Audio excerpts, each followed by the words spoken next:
mamas, Alexandria here, 34-year-old toddler mom, therapist, and gym rat.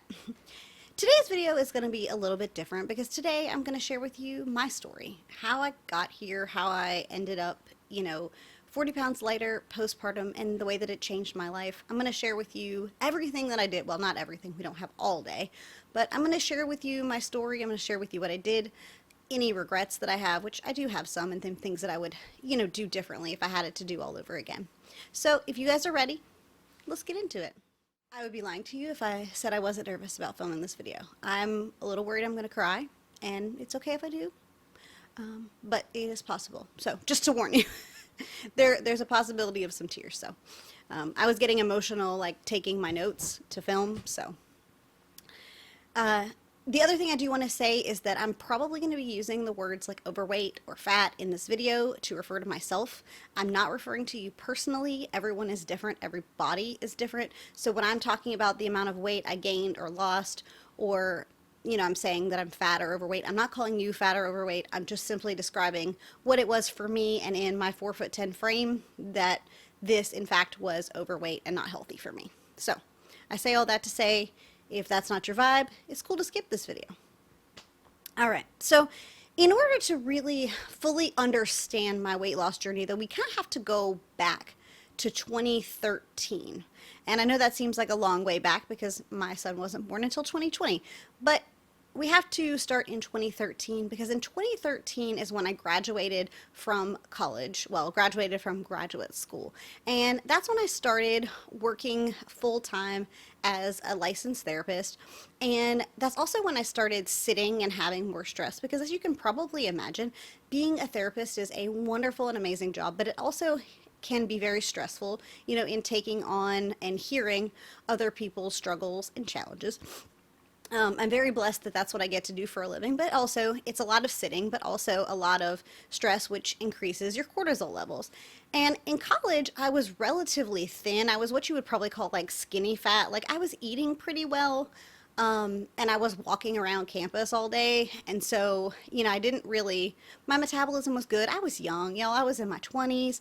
Like life was good, but I wasn't really doing much of anything.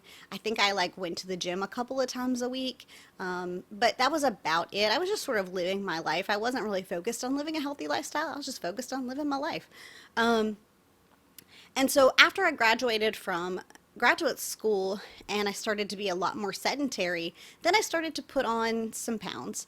I think I put on about probably like 10 pounds at this point, which isn't a ton, but when you compare sort of what I looked like when I graduated college before, and then like when I was working before I got pregnant with my son, you could tell that I had definitely put on some weight. And I wasn't feeling my best. Again, I was doing a lot of sitting. I was still going to Zumba twice a week, and that was what I was making time for in my schedule. As I would go there 1 to 2 days a week, usually Thursdays and Fridays. I would go to the gym, but I wasn't working out any other days of the week.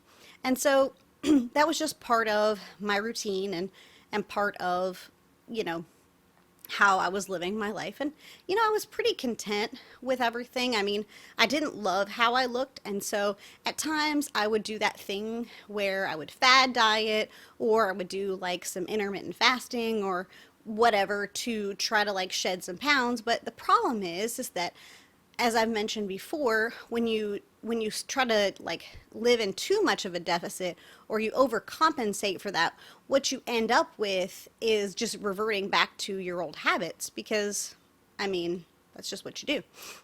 You revert back to old habits because suddenly you can't have things that you used to enjoy. So then you're like, why bother? This is too hard. And then you quit.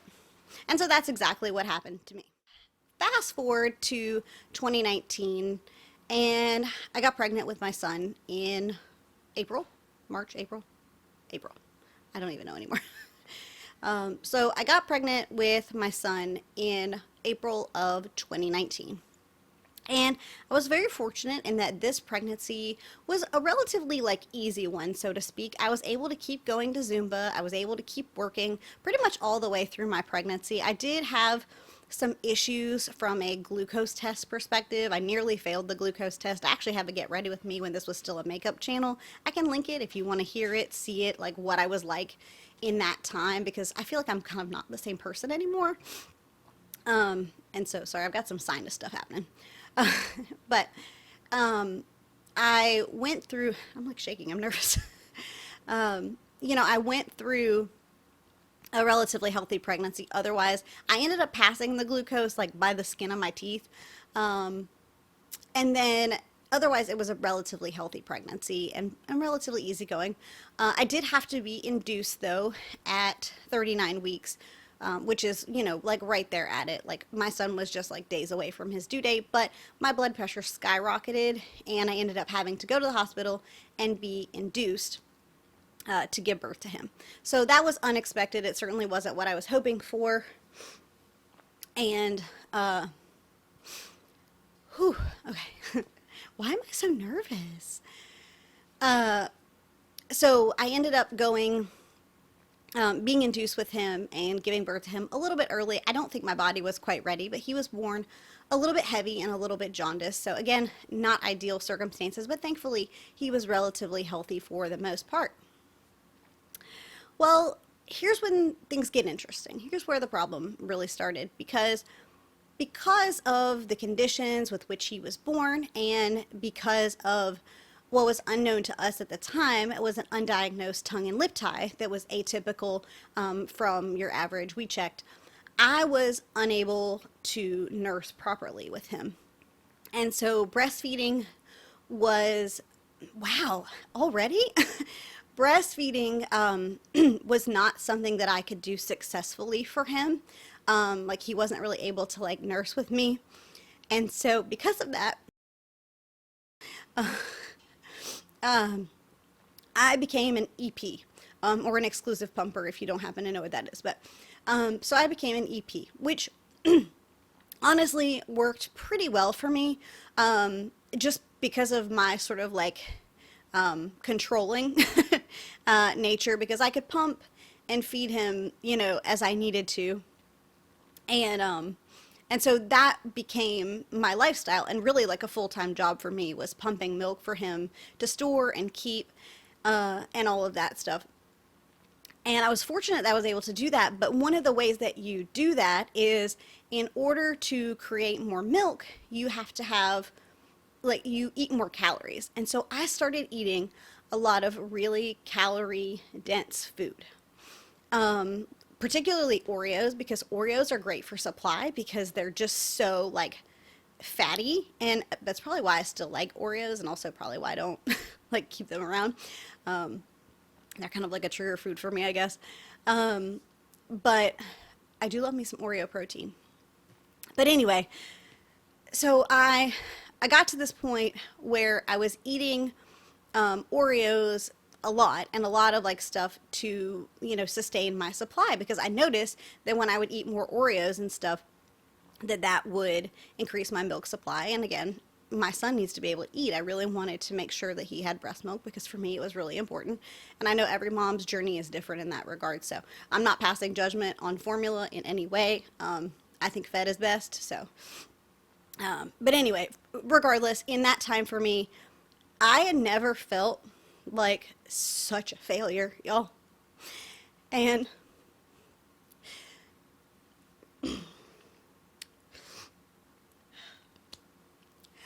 I felt like such a failure. Wow. Okay, sorry. Uh,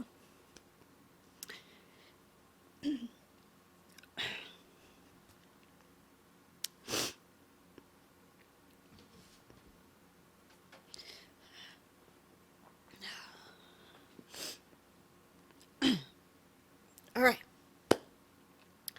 Okay. Anyway, so in that time, I was also struggling really bad with postpartum depression and anxiety, which thankfully as a therapist, I was able to see the signs pretty quickly. That I was having a really hard time with depression and anxiety. And so I was able to get on some medication, which also probably didn't help with my weight gain. Um, and also, as I mentioned, my son was born in January of 2020, which means hello pandemic, at 3 months old. And then also he had to have surgery on his skull at 5 months. So it was just a lot, y'all. It was a lot, and I wasn't dealing with it particularly well. And so, old me didn't really know what to do, and I felt so lost. Well, fast forward a little bit, in all of this, I'm feeling a little bit better. I'm doing a little bit better. And then Thanksgiving of 2020, which is when I saw a picture of myself, and I'll insert the picture here on the screen for you. It's also probably the picture that's in the thumbnail. But I, when I saw that picture of myself, like, I knew that, like, I had just gone off the rails, and thankfully my mental health had improved enough that I felt like myself again, and I could really see, like, this is just not how I want to be. This is just not how I want to live my life. So, something has to change. And if you're living that right now, like, I empathize with you. I see your cause, because it is hard. Like, when you feel like you have hit rock bottom, there's nowhere to go but up, guys. There's nowhere to go but up, and you can do it. And something in me just shifted when I saw that picture. And so that was, my son would have been, let's see, November. So my son would have been like 10 months old at that point. And so at the 1 year mark for my son, I had enough milk saved up to get him to a year and a half, thankfully and prayerfully. And so I gave up the pump. I weaned myself off the pump, and I know not every mom is lucky enough to be able to just like decide when they want to stop weaning. So I understand, but that's one of the nice things about a pump, is that you get to decide. And so I was able to, quit pumping and really focus on getting my body back, because that's really what I wanted.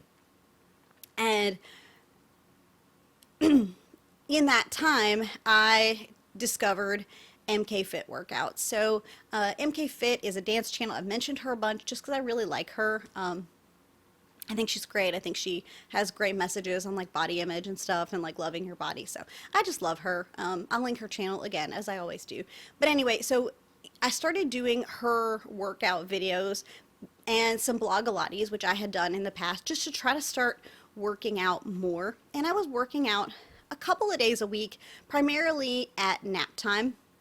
For my son, when he was young, he would take like 2 to 3 naps. So during one of his naps, or one of his longer naps, I would get my workout in. Ironically enough, I didn't mention this before, I don't know why, but ironically enough, I actually had gotten certified to teach Zumba the week I found out I was pregnant with my son. Like, I took the certification and like classes that you need that Sunday or Saturday, and that following Monday, I found out I was pregnant. So actually that never ended up coming to fruition. So I'm technically certified to teach Zumba, but I don't teach Zumba. Anyway, so I had gotten back into the gym, and again, had kind of started doing some of the Zumba stuff.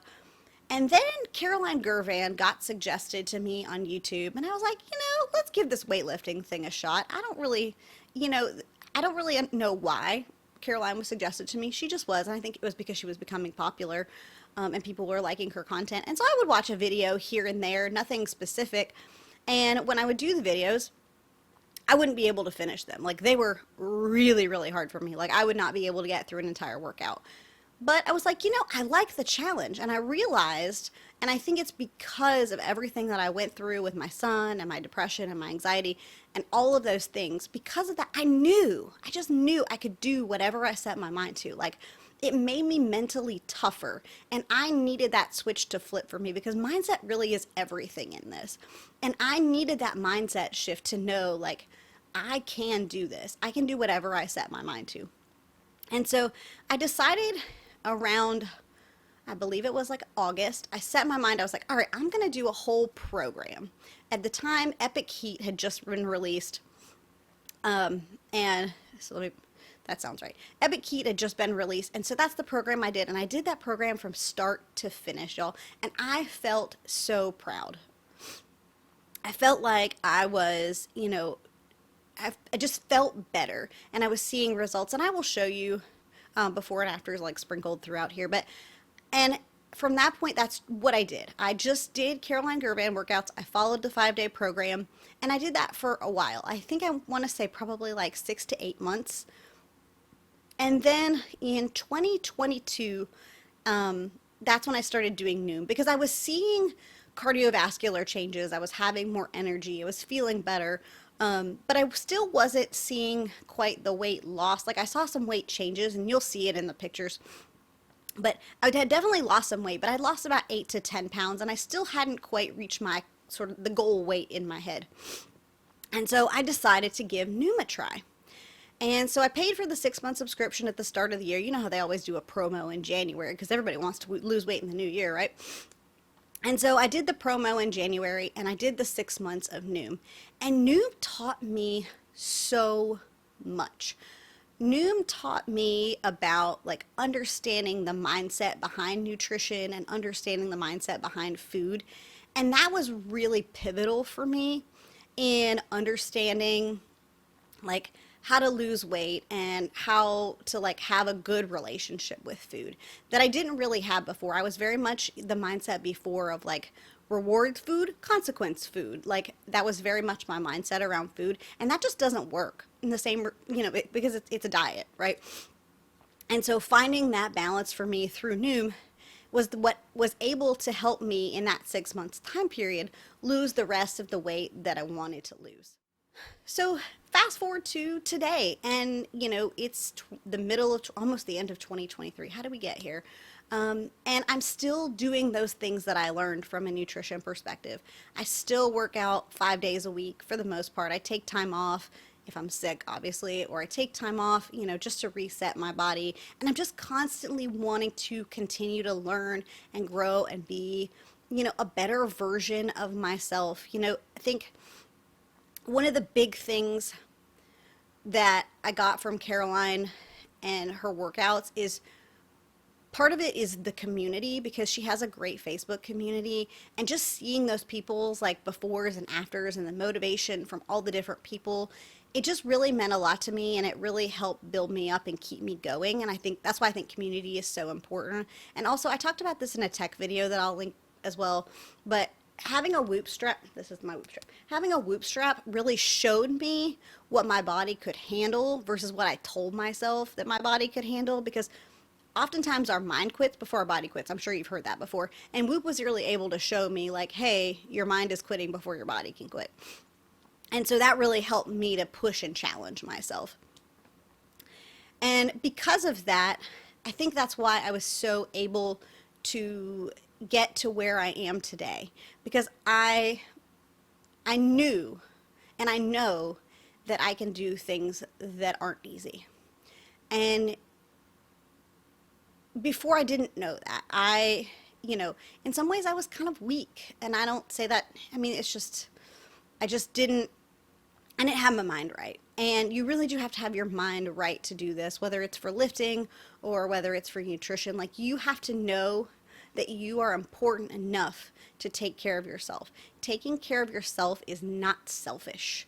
And it's the best thing that I could have done for my son, for my family, and I hope, and I hope that this video is inspiring for you if you are stuck, in that place and you feel like you want to quit, or you're like me, and you just feel like you're failing. You're not failing. You're doing a great job. Keep going. And I know you can do it. And so I hope this video is inspiring for you.